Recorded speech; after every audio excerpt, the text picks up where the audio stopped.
TEPP, and TEPP helps people to recover the intimacy of true presence, in which they soften into the deeper intelligence of the body, find themselves rekindled with purpose, and discover a new kind of freedom and possibility in their lives.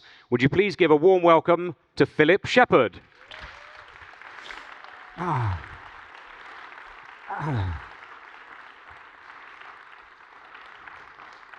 Thank you so much. Everyone can hear me okay? I can hear it. There's a nice resonance in the room. I am so looking forward to sharing things that are close to my heart with you about how I understand embodiment, how our culture sways us to disembodiment. There is a wound that is inflicted on us all that we carry that I'd like to talk about. We misunderstand, I think, the nature of our fundamental intelligence. And I'd like to finish with a Q&A. So if questions pop up during the talk, please hang on to them and we'll address them at the end. What I'd like to start with, though, is something a little more personal. Embodiment has been my North Star in my life. Ever since I was a teenager, I've been drawn back to the body. And that's been complicated by the deeply entrenched message of disembodiment that lives through our culture. And every culture is a story. And every culture tells a story about what it means to be human.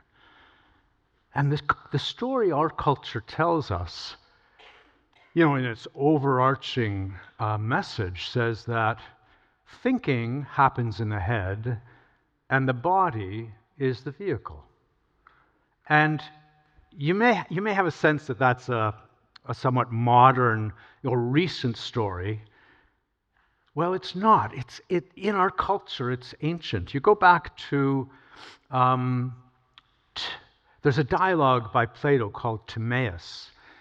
And in the dialogue, this very wise man, Timaeus, is asked, how did the gods fashion us? His answer was, first, they fashioned this divine orb based on the spheres of the heavens. And then they realized this divine orb wouldn't be able to get around, so they grew it a vehicle, arms and legs and a trunk. So here we are, 350 BC, and the body is being described as a vehicle, and the head as our most divine part. And it goes back further than that. I think, for me, the origin of our disembodiment lies in the Neolithic Revolution. So the Neolithic Revolution was when we moved from hunter-gatherer cultures to farming, agriculture, domesticating animals. And there was a massive shift in our understanding of who we are with the Neolithic Revolution. So prior to that, cultures, villages were gathered around the mother, and they revered the earth, and they saw the goddess manifest in every leaf, in every insect. And then we started to move from coming into harmony with the world to controlling it, to controlling our food supply, which became a monoculture. And suddenly, certain plants became weeds, and certain animals became vermin, and we shifted our allegiance away from the earth to the sky, and away from the goddess to the gods, and away from the mother to the father, a shift that we're still in the grips of today. More essential for me than those shifts in idea was a shift, a fundamental shift in how we live in the body. So in the late Paleolithic, early Neolithic cultures, there's lots of evidence that we experienced our thinking in the belly. It shows up in art. It shows up in language, like the Proto-Indo-European roots of language show that navel was the hub. There's an English word, nave, that no one ever uses, but it means the hub of a wheel, and it goes back to this Indo-European root for navel, and in that transition, our center of awareness began to rise through the body. So I feel the belly, this lower part of the body, as the female pole of my consciousness. And I feel the intelligence of my head as the male pole of my consciousness. And you can see the transition up. By Homer's day, Homer uses a word, phrene, P-H-R-E-N, or phrenes. It can only be translated with two words in English, mind and diaphragm. This is where they experience their thinking. And there's one translator of Homer who preserves that, Richmond Lattimore, and he'll have a character say, "The mind within my breast understands your words." And then, so there's Homer, 700, 800 BC, and by Plato's day, 350 BC, we were in our heads, and we've been getting more and more abstract ever since. And the extent to which we revere the head and dismiss the body shows up in our language, in our hierarchies, in our institutions, in our architecture, in the way we live, in a million ways. So you think of language, and you might say, 2 heads are better than 1. Well, why not 2 hearts are better than 1? But no, the head should be in charge. You want to be level-headed. You want to have a good head on your shoulders. You don't want to lose your head. You don't want to butt heads with someone because, you might get a swollen head if, all this, where's the body? It just doesn't exist. It's a mere afterthought. Similarly with our hierarchies. In our culture, the leader of every single organization is the head of that organization. It's a bake sale. Who's the head of the bake sale? And you look further back in our language, you look at the CEO of a company, the chief executive officer. Chief comes from a Latin word meaning head. Captain comes from a Latin word meaning head. Our economic system, capitalism, literally means headism, from the Latin word for head. And sure enough, capitalism does tend to gratify the values of the head.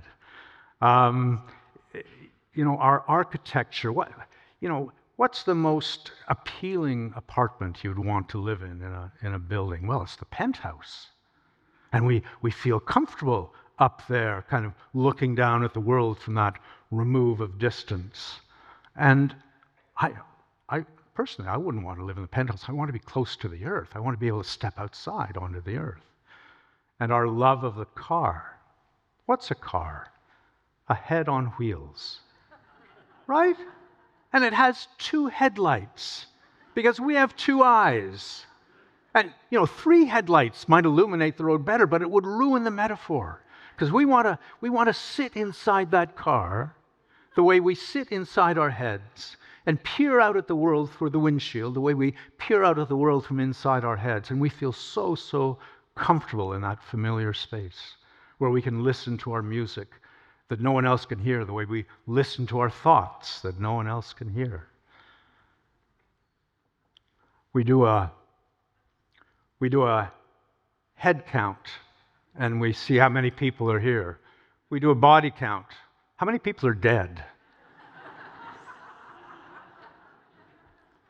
The necktie, this emblematic symbol that is ubiquitous in the business world, draws a line between the head and the body. And the necktie is this promise not to feel or breathe too deeply. And sure enough, in movies, if a character starts to lose it, he loosens the necktie because the promise is shattered. So as a teenager, you can imagine my longing for embodiment in this culture that was insisting on something else led to a certain amount of conflict. In fact, I was at war with my culture in my own way, resisting the patterns, resisting the values. But I felt a little bit like Cuchulainn. So Cuchulainn is an Irish folk hero, mythological hero. And at a certain point, Cuchulainn went into the sea in a rage and tried to battle the waves. And that's how it felt for me, trying to battle my culture. Cuchulainn, by the way, didn't win. And I knew I wouldn't either. So I stood at this fork in the road, basically, graduated high school. And I've been accepted to study physics at the University of Toronto. And then there was this other possibility, which was go to England and buy a bicycle and head off for Japan. And as an 18-year-old, it didn't seem unreasonable that if I got on this bicycle and headed in the right direction and pedaled and didn't stop pedaling, that I would get there. And it turned out I was right. So I spent 2 years away from home traveling. I went through so many different cultures. And on a bike, you're wide open to the world. You sort of feel everything. And every single culture that I went through was luminous. And every culture that I went through was limited, and was easy for me as an outsider to see the limitations of a culture. And every culture I went through was telling a different story about what it meant to be human. So why Japan? Why did I want to go to Japan? When I was 17, I went out of my way. I traveled on a Greyhound bus for 5 hours to get to a city where there was a Japanese no play. So no, if you don't know, no is like a 600-year-old form of theater. It is the most embodied form of theater I've ever seen in my life. Every prayer, every footstep is a prayer. And what I discovered, I studied No for a while, not wanting to be a No actor, but wanting to understand the principles that animated this form. And I discovered hara when I was in Japan. Hara is the Japanese word for belly, but we do it a disservice by translating it as belly, because, in English, belly is this somewhat embarrassing zone that may be prone to indigestion and other things. And in Japan, hara is the source of your deepest truth. It's where you come to rest in yourself, in the world. And what a gift it was for me as a teenager to discover this other possibility. And there are many indigenous cultures that have the same thing. In the Mayan culture, it's understood that we have 2 skulls. So there's the cranial skull, and then there's the pelvic bowl. And our life courses between them. And in the art and the iconography of the Mayan culture, they have the 2-headed snakes, which is representative of this life with 2 heads, with 2 skulls. I like there's an Anangu culture in Australia. And they understand we have 3 intelligences, the head, the heart, and the belly. And they refer to the belly intelligence as the primary intelligence. And their metaphor for the head intelligence is, well, it's like a tangled fishing net. In the West, we knew there was an intelligence in the belly as early as 1910. There was an anatomist, Byron Robinson, who wrote a book called The Abdominal and Pelvic Brain. It was forgotten. because there's no place in our cultural story for an intelligence in the belly. And it was rediscovered by Johannes Langley and forgotten. And finally, in the 1960s, Michael Gershon discovered it. It took him, I think, almost 20 years to convince the scientific community that, yes, indeed, what was happening in the belly qualifies as a brain. And he wrote a book called The Second Brain, which I find a curious title because in terms of the timeline of evolution, this is our first brain. The cranial brain is the second brain. But it's slowly come into our cultural awareness. And this idea of two intelligences within the body, two primary intelligences, was finally explicated by Ian McGilchrist. So he wrote a book, I think I could refer to it as a tome, called The Matter with Things. The most brilliant book I've ever read. I spent a year reading it. And in it, he explicates the differences between the right hemisphere and the left hemisphere. And the language he uses to describe those differences is exactly the language that I've used in my books to describe the difference between the head-based intelligence and the body-based intelligence.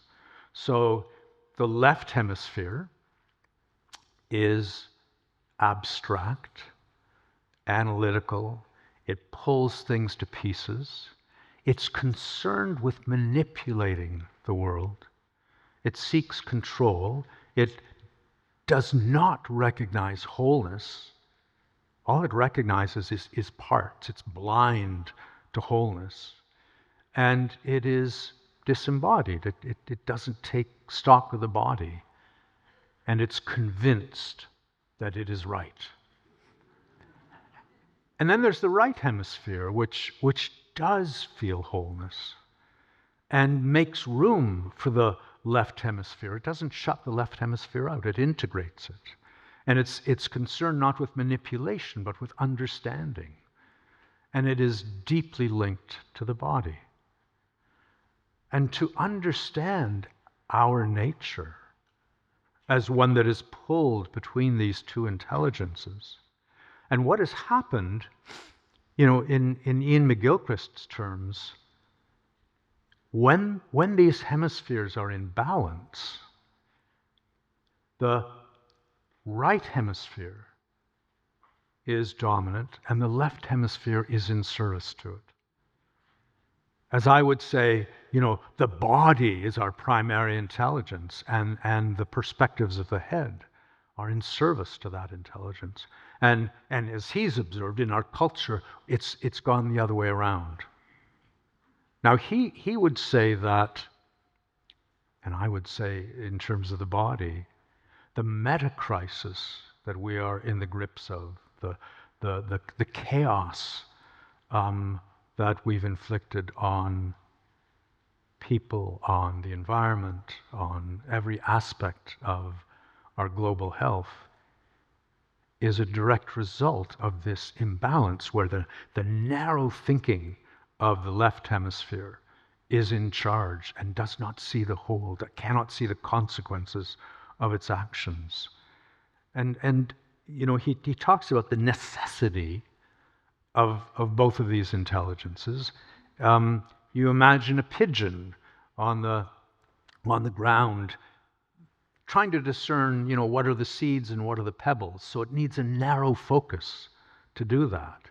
But in the meantime, as it's looking for food, it doesn't want to be food for something else. So there's this other part that is taking in the whole, sort of alert to that. So, there's a necessity for both of them.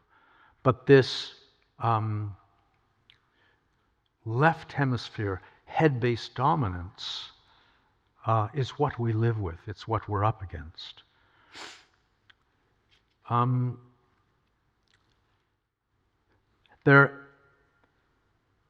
There's a lot of confusion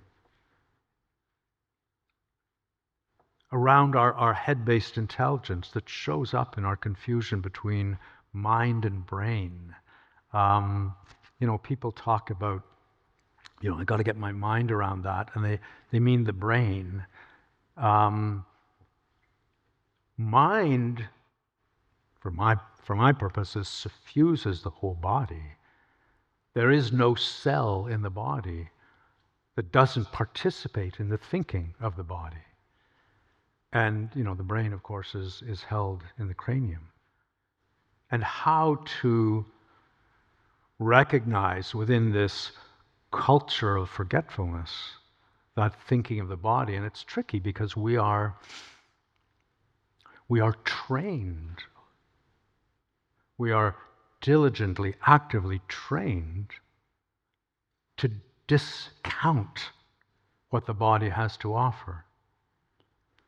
You think of the school system, and you take these young kids, like 5 years old, and they're just sit still in a chair and fill their heads with the right information. So to suppress the body's energy is to suppress the body's intelligence, that there's no other way around it. And if you can't sit still in the chair, you're punished, you get in trouble. And meanwhile, you're to fill your head with the correct agendas and information and strategies. And if you do that well, you're rewarded. So we've set up this 12-year system of reward and punishment that, for my money, has as its overarching lesson, you can think better if you confine your thinking to the head and shut down all that noise below the neck. And I remember, I remember coming out of high school believing that I could solve anything, if I confined my thinking to the head. What that training of our culture results in is a sundering of our thinking from our being. And you might think, well, thinking and being are two different things, but etymology tells us otherwise. There's a Latin word, sentire. Well, sentire means to think, to feel, both. And sentire gave us the English word sense. We still have both of those meanings in our word sense. I might say, I sense something's wrong, in which case I'm saying I feel something's wrong. Or I might say, you're not making sense, in which case I'm saying your thinking is muddled. We have separated our thinking from our being in an artificial way, and that has left a wound within us. Any wound you carry will demand your attention. And the way this wound demands our attention is with our inner dialogue. Dialogue, a conversation between two parties, right? Without inner division, there is no inner dialogue. And I'll give some examples of that, but in discerning between thinking and being, how can we understand the body's thinking? So I understand a thought as the processing of a relationship. Now, I can do that in an abstract way. I can say, what's the relationship between the number 1 and the number 2?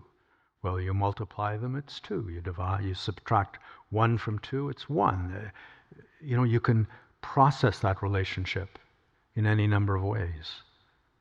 The body is processing millions of relationships in every second. And many of those turn up as sensation in the body. Any sensation you have in the body is a form of the body's thinking. So to honor those sensations as thinking is to deepen into the body's intelligence. And at the same time, rather than confining thinking to the head, our thinking can resonate through the whole of our being. So as I'm speaking to you now, I am feeling my words. It's like they are rising up from within the body and sublimating and appearing as words, but they're felt. The way I was raised was to speak in a way that was disconnected from that. So I can say a whole lot of really interesting things, and I don't need to feel any of it because I know exactly what I want to say. That hurts. But I mean, that's how I was trained, right? But the union of thinking and being is made possible once you recognize every sensation in the body as a form of thinking, and once you recognize that thinking itself can be felt through the whole of your being. So it may, we have habituated to the inner dialogue, that running commentary. And it may seem absurd to suggest that there's any other way. If we turn to Indigenous cultures, we find something else. So there is an elder in the Yunangan nation. The Yunangan nation lives, there's this whole archipelago that trails off Alaska towards Russia, separating the Bering Sea from the Pacific Ocean. And this culture has lived there for 10,000 years. And there's an elder, Ilarion Merkuliev is his name, who was raised in the traditional Yunangan way. And he speaks about, as a child, sitting with the hunters on the rocks. They were hunting sea lions, and they had a sacred relationship with the sea lion as the Plains Indians have with the buffalo. And they would sit there for hours, and they weren't daydreaming. They weren't lost in thought. They were just attuning. And at a certain point, one of them would say, "Sea lion coming," and all the heads would turn and look in the same direction. Now that sea lion could be 5 or 10 miles offshore. It's not that they see the lion, it's that they feel its presence. And Ilarion talks about wondering how the hunters, you're by the sea, the gentle lapping waves, how do you not start daydreaming? And he explored that for himself. He was under a cliff one day with all these, like thousands and thousands of birds, and they were all flying together, but no bird ever clipped the wing of another bird. And he was a child. I think he was 7 when he observed this. And he said, how is it possible that they're never hitting each other? And his conclusion was, it was possible because they weren't thinking. And he trained himself to go for hours without one thought going through his head. And he will tell you today, he's written in his book, Wisdom Keeper, true intelligence is a state in which there are no thoughts going through your head. There is an attunement of the body to the world that feeds on the information that is there with a subtlety that the conscious mind can't begin to touch. The body processes more than 1 billion times the amount of information than we can be consciously aware of. And you can't necessarily recover that in an objectified way, but you can feel it. In the same way that you will never know wholeness, I mean, not objectively, but you can feel the whole. There are other indigenous cultures that show the same thing. One of my favorite stories is Jeanette Armstrong who was an elder in the Okanagan Nation, talks about being on a hill in the reservation, sort of looking down at the white man's village. And she's there with her grandmother and her father. And they're just quietly looking down, and the grandmother says, "You know, those people are insane." Now, in the Okanagan language, the word insane translates literally as talking inside the head. And the repetition of talking implies that there is an argument going on. That is her definition of insanity. There's another Indigenous culture that I've learned much from. Robert Wolfe wrote a book called Original Wisdom, and in it he talks about his time with the Sungoi, this Malaysian culture, Indigenous culture. And much of the book is about his journey of learning from them. And he was mystified by this culture because, he'd decide on a Saturday morning to go visit them and spur of the moment, drive for a couple of hours, walk for an hour and a half along a path towards the village, and there'd be somebody there to meet him who would stand up and show him into the village. He eventually learned from Ahmed, took him under his wing and taught him. Ahmed could feel a snake before it was ready to pass across the path they were on. He could feel its presence. He could feel water when they needed to drink. And he took Ahmed to the ocean. There is no ocean. There's no word for ocean in the Sungoi language. And Robert was going back home for a night and then was coming back to the village. Ahmed joined him, and Robert woke up in the morning to see Ahmed standing 100 yards from the ocean, just standing. And when they got back to the village, Ahmed told the village, "I have something very important to tell you. We'll gather tonight." Ahmed stood up in front of the villagers and said, I saw the ocean. And it's not dangerous like our rivers that swell and can swallow you. It stays there. But there are giant creatures under there. There are creatures with wings that move through the water. There are currents, and these fish ride the currents. And he described the mountains, bigger than any mountains we have, with deep, deep valleys. He described the ocean, having stood 100 yards from it and simply felt its presence. This is the intelligence that we've forsaken by moving into the head.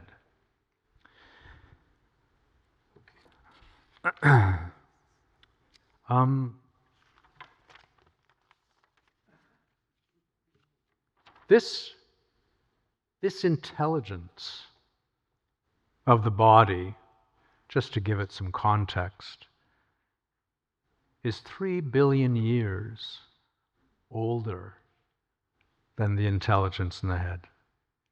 So on the timeline of evolution, the head, the brain, appeared 521 million years ago. But life appeared more than 3 billion years before that.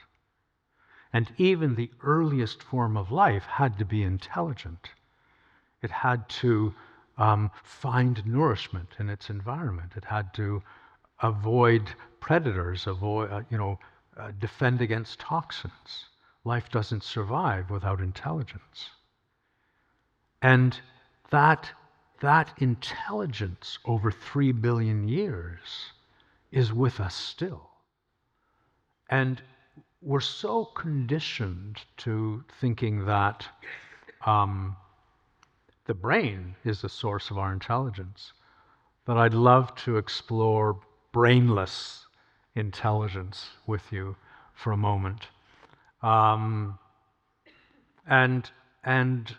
brainless intelligence, there's so many ways of looking into it. One of my favorite ways is with what's called a slime mold. So a slime mold isn't a creature.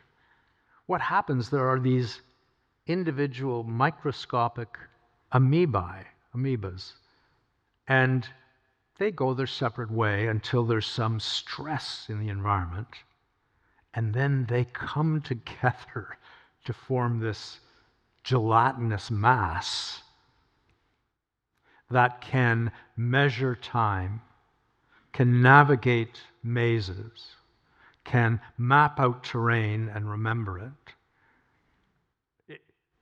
It's extraordinary. Now, they don't have a brain, they don't have an organ.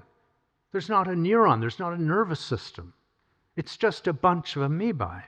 And there's one experiment that I'd like to look at. And I've got a slide to bring up that'll help us. So if you look at, this is a time lapse, 0 hours, 7 hours, 10 hours. So look at 0 hours. What they've done, it's a petri dish. And they've got 3 glass discs sitting to one side and 1 glass disc on the opposite side. In the bottom of the petri dish, they put a layer of agar, which is like a gelatin. And then they drop a slime mold into the middle of the dish. And they begin to watch it. And it starts to grow 7 hours. You can see it's growing, 10 hours it's growing. And the little blue dots are just to indicate the points of growth. 12 and a half hours. And then look what happens at 14 hours. It sends out this finger. And it extends through the petri dish to the 3 glass discs.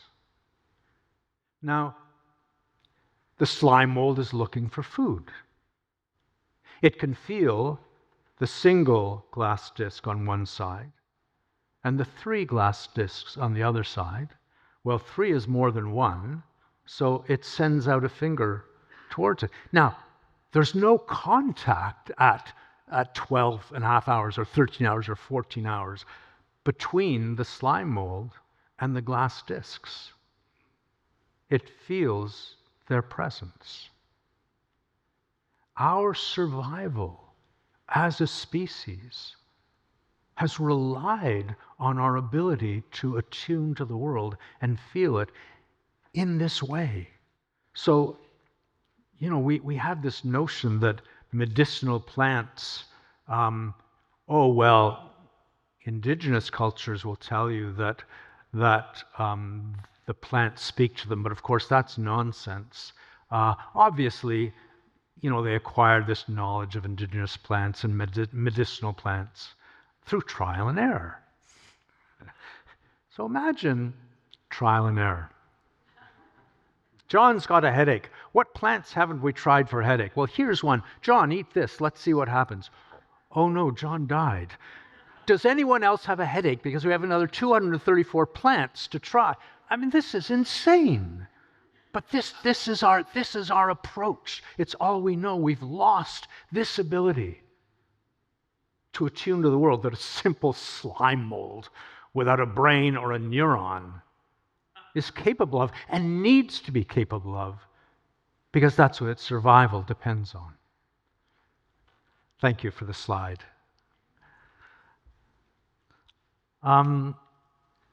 So what I'd like to do is characterize the intelligence of the body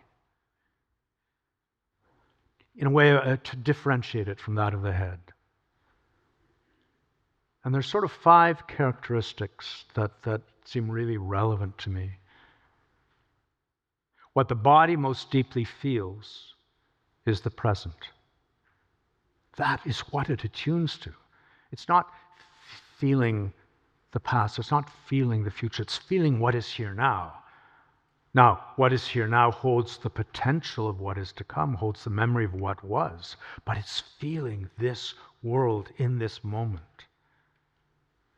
What the body most deeply recognizes is that it belongs. So when I stand before a tree and I feel its presence from my body, there is a sense of kinship. There's a sense of belonging. There's a sense of mutual recognition. And that reminds me of our word consciousness. We think consciousness is something created by the brain in its splendid isolation. The Latin root from which our word consciousness comes means to be mutually aware. Consciousness is born of relationship. And that is what I feel.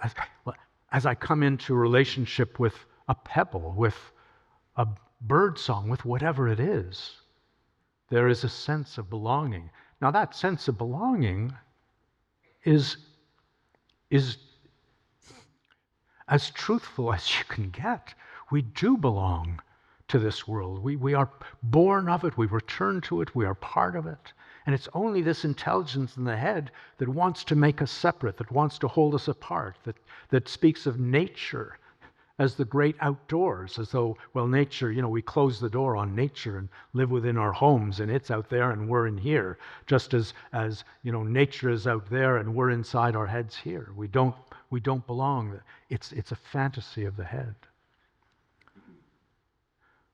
What the body most deeply understands is that everything is alive.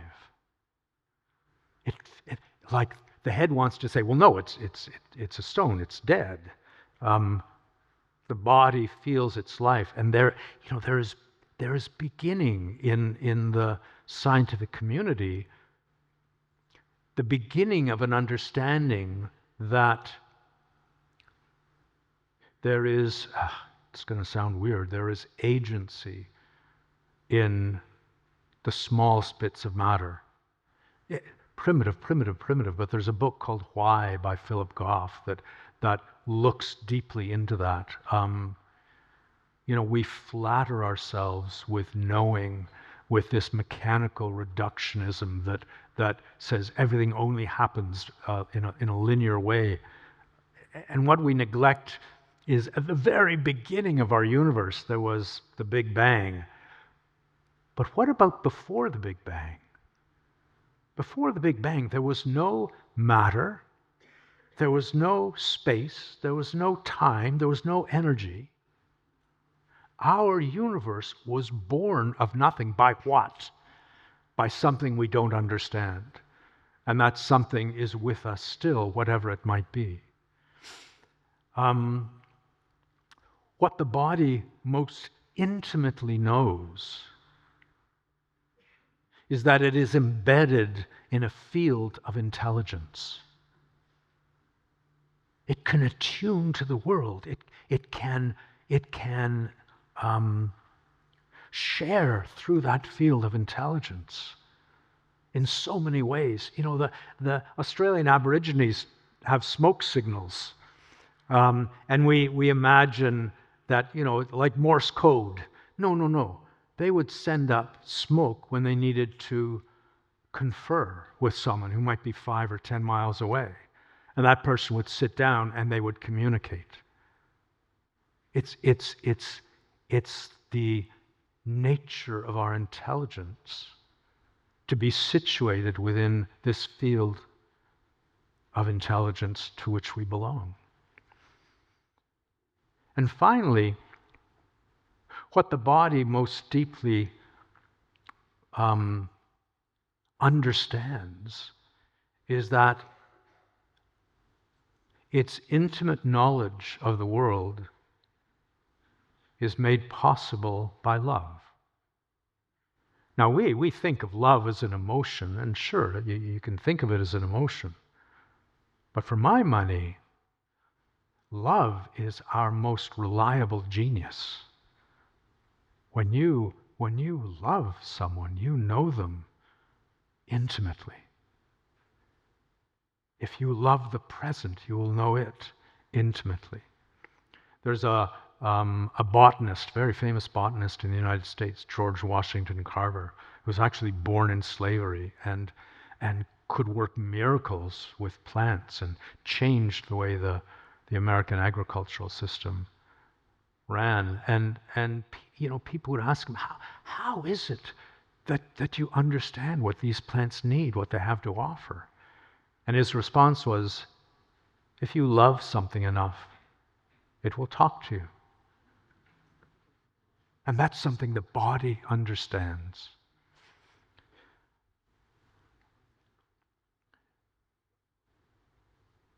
We are, in moving from the head back to the body, we are moving from an imperative of manipulating the world that is committed to doing into a connection with being that puts the body's intelligence in the forefront rather than in the background. In that transition from doing to being, I think it's helpful to say, well, then what is being?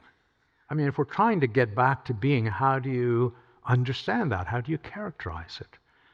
So for me, there are 5 qualities of being that are particularly relevant to embodiment. One of those qualities is fluidity. So, the left hemisphere, the brain in the head, wants certainty, wants things fixed, wants them held down. Well, the reality is everything is fluid. I mean, this lovely podium is in motion. A piece of granite is in motion more slowly than the air in this room, but everything is fluid. And despite their best efforts, scientists haven't yet brought anything to absolute zero where motion would stop. They can't do it. There's always motion, there's always fluidity, and you are fluid. You are 65, 70% water. We are fluid beings. There is an inner ocean coursing through us, and that inner ocean is what makes possible the exchanges that keep us alive.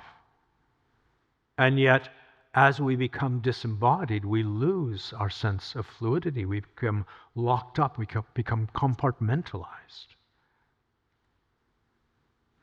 So fluidity, just to understand it, isn't something to achieve. You are fluid. All of being is fluid. The issue then is how to surrender to your true nature, how to surrender to your own fluidity.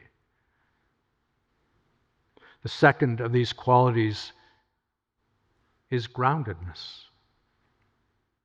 You have been at rest on the earth since the day you were born. And yet, when was the last time you felt completely at rest on the earth? Our culture dissociates us from that relationship. We have a value system in our culture that says up is good and down is bad. You're looking up today. We know what that means. There's no ambiguity. In another culture, to say you're looking up today might mean you're looking a little disconnected and flighty. Are you all right? Or you're looking down today in another culture might mean you're looking at peace with yourself and at rest on the earth. How lovely. But no, in our culture, down is bad and up is good. And that's mapping this journey through the body that left the pelvic bowl and rose up into the head and still wants to transcend. Oh, I want to raise my consciousness. And I'm thinking, my goodness gracious, how high do you want it to go? Once in a while, I'll give a talk and somebody will say, what do you want to call your talk? And I say, well, let's call it Lower Your Consciousness. I've got more than a few questions in response to that suggestion. And again, you are at rest on the earth. And we've turned the legs into prosthetics that perambulate us around. There is intelligence coursing through the legs. They are antennae that connect us with the earth beneath. But the earth, as a culture, we have placed hell in Mother Earth. And heaven, to which we aspire in this journey up. So to understand how deeply your neurology has been encoded by this value system of our culture that says up is good and down is bad. And again, recovering that ability, that groundedness, to be at rest on the earth. It's not something to achieve. It's there. It is your reality. It is your embodied reality. How to surrender to that. The third of these qualities is spaciousness. I read recently that if a hydrogen nucleus was the size of a basketball, the electron would be 2 miles away. That gives you an idea of the spaciousness of being. You are mostly empty space, 99.99999% empty space. It is your reality. And yet, our bodies become congested and coagulated with anxieties and concerns. And what I'd like to show you is my metaphor for the body. I think of the body as a resonator. The present is singing through the body at every moment, and the body resonates to it. And what happens in our culture is that spaciousness that makes that resonance possible. Well, we have all these plans and these responsibilities and these regrets and these agendas. So now, the present is still going like this. But we don't feel it. Now, when you don't feel the present in that way, you cannot feel its guidance. And the present, in my experience, is there to guide your next step, your next move. It's there to take you by the hand and lead you forward. When this happens, all you can do is sit in the head and guide yourself. It's all you can do, because we need to move forward. And so then the issue is how to integrate those. I think of them as orphaned energies. We park emotions in the bodies that we're not ready to integrate. And then, the years pass and we get to the point where we can welcome them back. And I think of the pelvic bowl as the center of my being. And when energies are held apart from this energetic center, they leave us in self-conflict. And we live in self-conflict. We live in this state of self-consciousness where our thinking and being are separate, and we take the spotlight of our attention and we turn it off the world and put it onto ourselves, and we start organizing the self. And my definition of embodiment is that embodiment is a state in which the whole of your intelligence comes into coherence with the present. So there are two aspects of that. One is embodiment is a holistic intelligence. And the other is the body's intelligence is in no way separate from that field of intelligence that is the present. And so then, the issue for me is how to integrate those orphaned energies in the body, how to bring them home, that we might once again recover its spaciousness and feel the presence singing through us. And again, your spaciousness is your reality. It's not, let's achieve this ideal. No, let's come back to our true nature. The fourth of these qualities is centeredness. Everything has a center. I can throw the stick up in the air. It revolves exactly around its center. The Earth has a center. The solar system has a center. The galaxy has a black hole at its center. Life tends to move in this dance of complementary opposites, and that often expresses itself in a spiral. in nature, and every spiral has a center, and you have a center. And what's happened in our culture is we've tried to displace our center and move it up into the head. And then we wonder why our lives feel off balance. Your center is there, it's waiting for you. It's where you lived as a child. And again, how to surrender the imperative of that intelligence of the head that insists that it's right, that wants to be in charge, and come back to the body, and by so doing, come back to the embrace of the present. And the last of these qualities is attunement. Everything attunes to everything. There's a physicist who determined that if the gravitational field of an electron at the outermost rim of the universe disappeared, it would affect the molecules in this room in such a way that they'd go through about 50 collisions that they'd otherwise have gone through, and then it would miss a molecule that it would have hit. And that takes less than a second. And after that, every collision among the molecules in this room of air would be different. And if you went outside tomorrow and there's some turbulence in the atmosphere, you'd see clouds that would be different. You'd feel gusts of wind that would be different because the gravitational field of one electron had disappeared.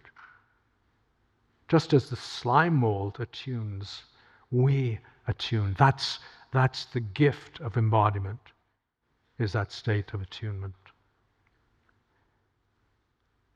I really think that as a civilization, if we are to survive, if we are to move forward, we have to come back to what we consider the most secondary afterthought, the intelligence of the body. We need to reclaim that for ourselves and once again learn to harmonize with the world rather than seeking to control it. It's a massive journey. It's a revolution we need that is as radical in its way as was the Neolithic revolution. And I know that each one of you is helping that revolution. And I join you in that and want to thank you for all your efforts. Thank you.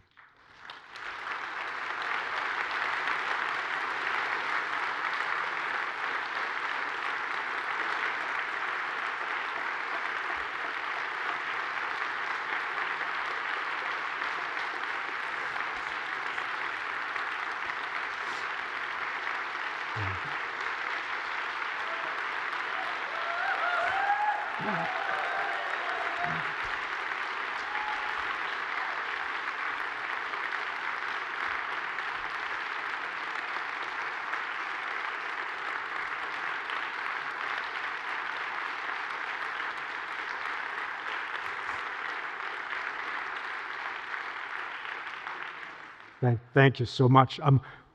As I mentioned, we have time for questions. If there are any, boy, I'd love to hear them. And we have a microphone to make it easier. Question.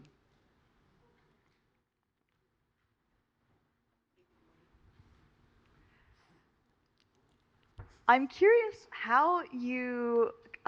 I was very impressed about how you spoke actually, and how you delivered this like very long thing and everything. How do you do that while remaining embodied? Because presumably you practice this a lot of times, and I'm interested in this from a kind of teaching classes perspective. Like, how do you keep it alive, like you did?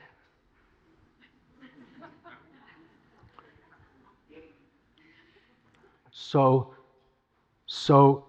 to move from the head to the body, our tendency is to organize ourselves I think organization is the obsession of our culture. We organize everything. And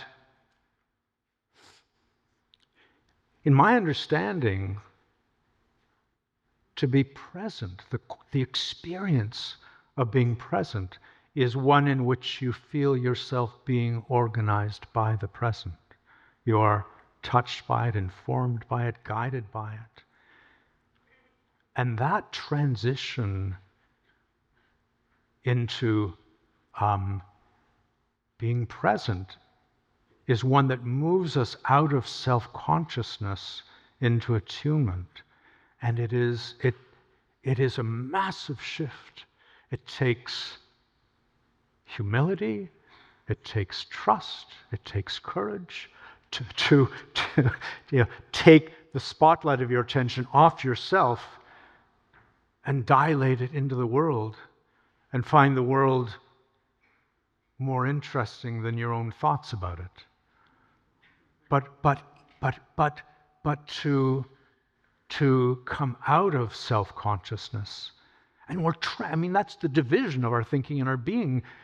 It's like building a prison of self-consciousness, but oh my gosh, what a relief to come out of it, you know, and to feel the attunement that is always there to help us forward.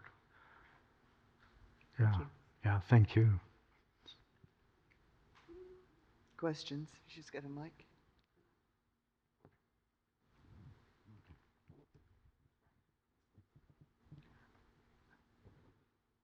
I want to know what you think about this, because I would say the mobile phone has made this issue 10 times worse. I live in a very busy city, Bath, in England, and it seems to me that people can only walk at a certain speed, in a certain direction, a straight line. And if you are making your way across this straight line, what I do is I have a series of hand movements that they don't understand, but they keep out of my way. I don't own a phone, actually. Yeah, but I have to admit, my wife has a phone, so you know, it's not that. But our hedonist living is titillated, is flattered, is distracted by this device. And you know, artificial intelligence. Here we are the cleverest culture that has ever existed, and we have forgotten how to live intelligently. We forget what intelligence is. And so this promise of access to cleverness through the phone is one that further dulls us to the possibility of attuning to the world and coming home to ourselves. I mean, that's how I understand it. And you know, it's interesting. The reliance on the cell phone has, by its very nature, increased itself. Because try to get a map, you know, a road map. They don't exist anymore. You know, encyclopedias don't exist anymore. You know, so the analog access that we used to have has disappeared. And I think there's got to be a point where we feel exhausted by this shallow titillation and come back to something more nourishing. Thank you. Wow.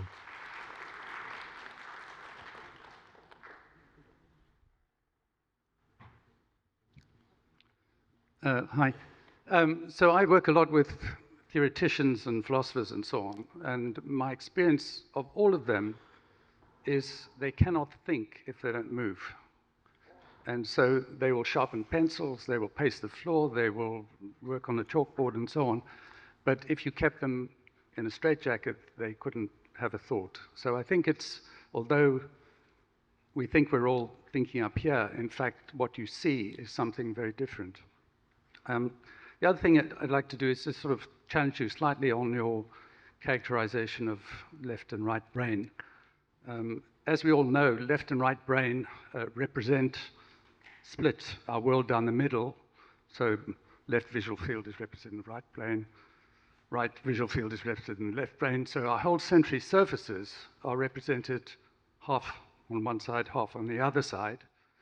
If we split the corpus callosum, we still have no idea that they're not talking to each other. So, and that's true also of the interoceptors are represented on both hemispheres. So the information that the brain has, it's using it in a very unified way. And this characterization with you gave and Ian Gilchrist extremely so of this left and right brain being completely different kinds of things, I think doesn't bear analysis if one just looks at the anatomy. Yeah, I mean, what I like about the work of Ian McGilchrist is in discerning the differences between the hemispheres, he didn't rely on magnetic image, resonance imaging or brain maps. What he looked at was people with lesions on one side or the other. So he would look at the effect of a lesion on the right hemisphere, which makes the person left hemisphere dependent, or vice versa. And it's as to my way of thinking, as solid a foundation on which to understand the differences between those. I mean, that's my take on it. And I'm grateful to McGilchrist for understanding it's not a separation of tasks between the hemispheres, but the left hemisphere has a different outlook from that of the right, and to appreciate that difference has helped me anyway. Yeah, thank you. Yeah, there's one over here.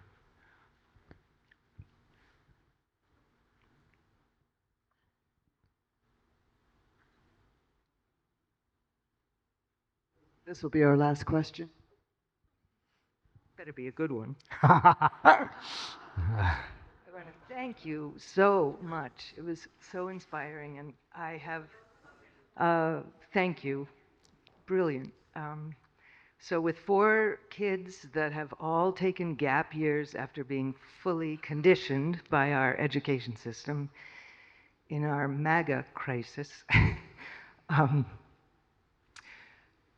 my son, who's on his 3rd gap year,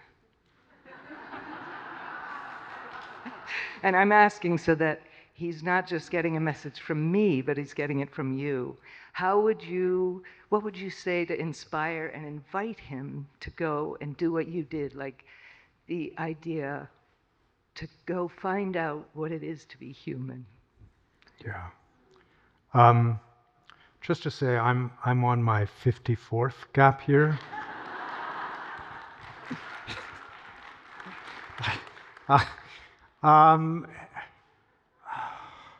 I had a mentor when I was a teenager, and every once in a while he'd say to me, the most important thing is to know what you want. The most important thing is to know what you want. And I heard that at a stage of my life when it was entirely appropriate and life-affirming. I think what happens later, at this point, I'm not moved by what I want. My understanding is that, each of us has a unique cluster of gifts, and the world is whispering to us in every moment to put those gifts into service. And so I feel nudged by the world, called by the world, and to the best of my ability, I respond to that and trust in it. And I don't, in my life, I'm not aware of making decisions. And the word decision, it's related to incision. It means to cut away.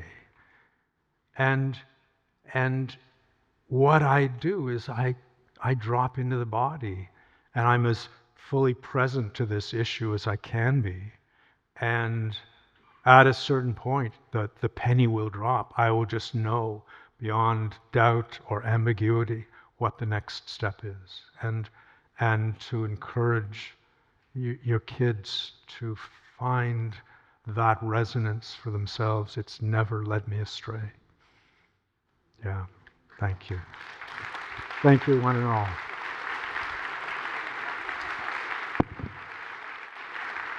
Thank you so much, Philip. One more round of applause, Philip Shepherd.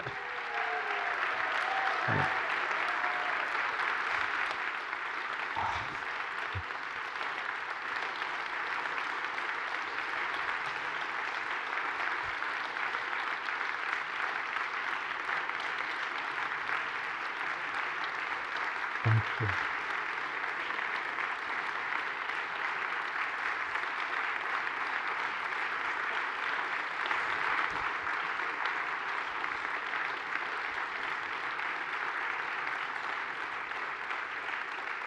Thank you so much. Philip, thank you very much. What a treat for all of us. Please stay in your seats just for one more minute. I've got a couple of things you do need to hear. The first one is very good news. Philip, thanks so much again. That's our third keynote in a row, which is a real hit. We're very lucky today. If you want to stay in touch with Philip, by the way, or know more, his website is, I think, Embodied Present with a T, embodiedpresent.com. That's correct, isn't it? Embodiedpresent.com. All right, so your first thing I need to tell you, good news, you get a slightly longer break now than was in the program.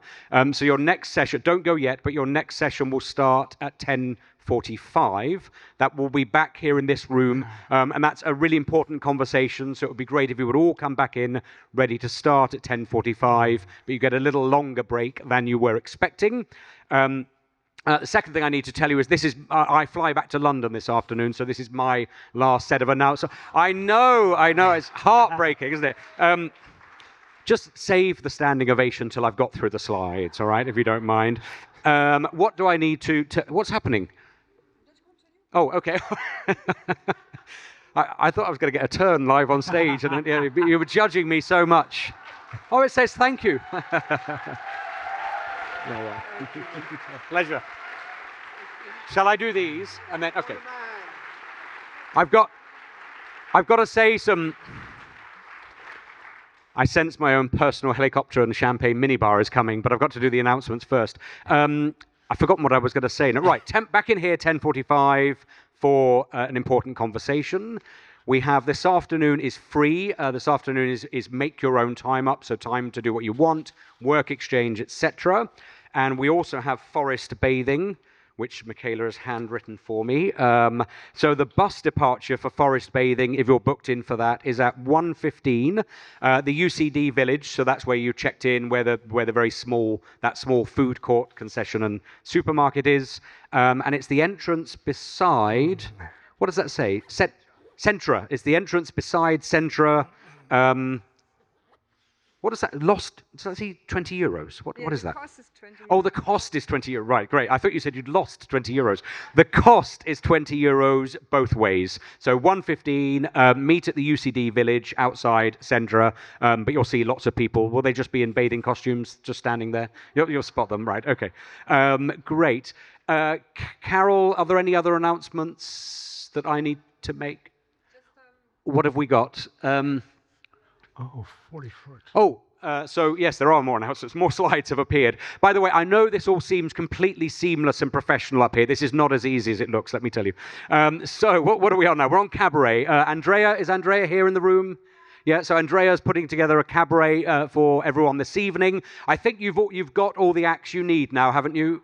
Is that right? So you don't need any more acts, but she does need an audience. So that will be here this evening. Cabaret's better with an audience.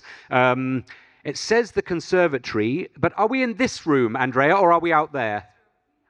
We're here in this room, aren't we, I think?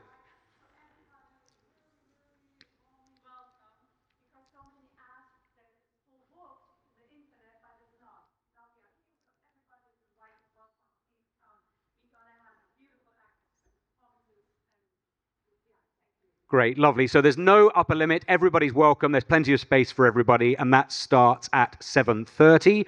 And then we have, I mentioned this earlier in the week, but just as a reminder, if you need any help or support, or there's anything you need to complain about, there is a resource for you, and there's a process. So you go to I think the website is up there. There it is, atcacio.org. There's a form to fill in on that page, and one of those 3 people will get back to you and look after you. And I think, Carol, just checking with you, that's everything we've covered. Brilliant. All right. So just before whatever this is you're about to do, it's been such a treat being with you. I've really, I've done this before, but this has been a particularly special week. So I want to say thank you to Michael and Michaela and Kamal for inviting me to be part of it. But this seamless, elegant production you see up here does not happen by accident, my friends. So a particular thanks. Carol, you've been amazing. And thanks for looking after me and guiding me so well. And Costa, is Costa here? Is he in the room? Is he anywhere? He's not here. All right, well, Costa's made all these incredible slides that you've seen, all the information, a lot of it at very last minute, but he's made it all happen and work. And finally, our amazing tech team, which today is Owen and Charlie and Caitlin, who are working hugely, hugely hard.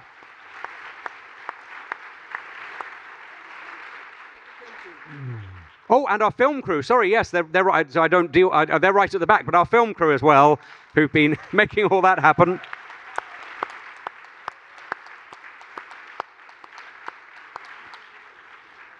And that's it. I wish you all a very wonderful rest of the week. And well, we just want to thank you so much for everything, and a little gift is in the ether for you. He has to decide ether. Yeah, he has to decide what it is. It's going to come embodied. oh, okay. And now we have to take over, and we are not as good as Lee, but we will give our best. And come here. Thank you so much. Just a very big thank you. He was the man. Thank you. Have a lovely week.